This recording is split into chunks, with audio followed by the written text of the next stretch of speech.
tutorial you are going to learn how to use an optical character reader, or OCR online.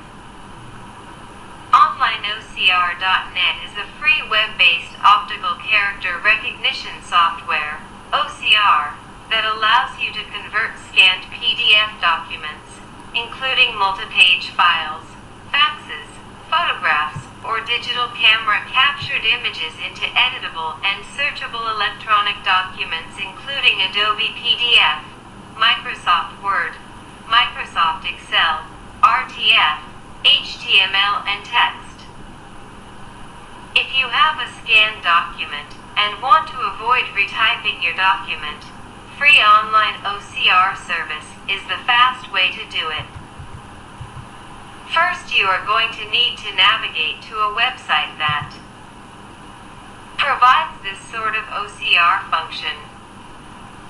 Open Internet browser and navigate to www.onlineocr.net.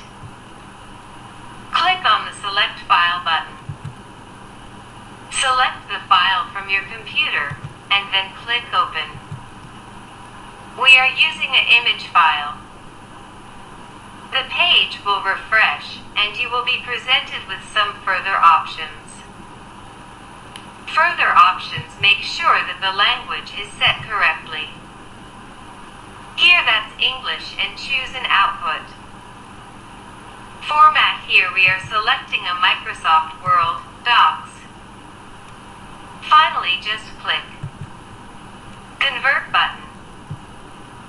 The site will process for just a moment, and then the text from the documents will appear below. You can then copy this and use it in whichever program you wish. It is now fully editable, and that is how to do OCR.